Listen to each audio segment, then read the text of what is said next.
Hello friends, welcome to Telugu audio story. మీరు కనుక ఛానల్ని ఫస్ట్ టైం చూస్తున్నట్లయితే ఛానల్ సబ్స్క్రైబ్ చేయండి, లైక్ చేయండి. అలాగే ఈ స్టోరీపై మీ వాల్యుబుల్ ఒపీనియన్ని కమెంట్ రూపంలో తెలియజేయండి. ఇక కథలోకి వెళ్దామా? చెల్లి నీవెవరో పార్ట్ 79 చూసే ముందు పార్ట్ 78 చూడండి. లింక్ డిస్క్రిప్షన్లో ఇవ్వడం జరిగింది. ఆండ్రియన్ 2 రోజులుండి రిటర్న్ అవుతూ వికాస్కి చాలా స్ట్రాంగ్గా చెప్పారు, ఎటువంటి అవసరం ఉన్నా నన్ను కాంటాక్ట్ చేయమని. ఒక తండ్రిగా ఎప్పుడైనా తనకు ఎలాంటి సపోర్ట్ కావాలన్నా చేస్తాను. చైత్రను ఇక్కడి నుంచి సిస్ తీసుకువెళ్ళి ఆ రోజు తను వద్దు అని చెప్పిన పార్టీ అరేంజ్ చేసి ఆ రోజు తనున్న పరిస్థితికి తల్లిదండ్రుని పోగొట్టుకోవడానికి ఒంటరిగా మిగలడానికి ఒక విధంగా నేను కారణమయ్యాను అని చెమర్చిన కళ్ళతో చెప్పిన ఆయన అభిమానానికి వికాస్ చెల్లించిపోయాడు. నెమ్మదిగా రోజులు గడుస్తూ ఉన్నాయి. ఇరుగు పొరుగు అంటున్న మాటలకి చైత్ర సగం చచ్చి బతుకుతోంది.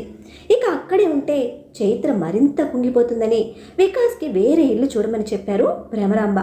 ముందుగా ఇబ్బందిగా అనిపించినా అంతకు మించి వేరే మార్గం లేదు కనుక తను చదివిన యూనివర్సిటీకి దగ్గరగా హౌస్ వెతికి పట్టుకున్నాడు. అలా యూనివర్సిటీకి దగ్గరగా ఉంటే చైత్ర కొంచెం ఇంటరాక్ట్ అవుతుందని, అట్ ద సేమ్ టైం తల్లికి తన వర్క్కి కూడా ఇబ్బంది ఉండదని. ఇంటర్ అయిపోగానే నిశాంత్ చెన్నై వెళ్ళిపోయాడు. చైత్ర పేరెంట్స్ గురించి తెలిసి వచ్చినప్పుడు పలకరించడమే కానీ అంతకు మించి పెద్దగా ఇంటరాక్షన్ లేదు. హౌస్ షిఫ్ట్ అయ్యాక చైత్ర స్లోగా తన కోసం కేర్ తీసుకోవడం స్టార్ట్ చేసింది.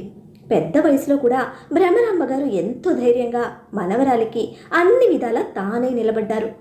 ఇలాగే చైత్రకు 4th మంత్ వచ్చింది. తన వర్క్ ట్రైనింగ్ సెషన్లో చాలా బిజీగా ఉన్నాడు వికాస్. ఆ రోజు కూడా ఎర్లీ మార్నింగ్ హడావుడిగా వెళ్ళిపోయాడు. ఓరి వీడి దుంపతెగా, వీడి పరుగులకి పాలు తీసుకురాకుండానే పోయాడు.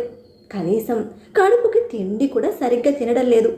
ఏంటో ఈ ఉద్యోగాలు అని వికాస్ హడావుడికి ఫీల్ అవుతూ పాలు తీసుకురావడానికి డబ్బులు కవర్ తీసుకుంటూ ఉంటే, మీరు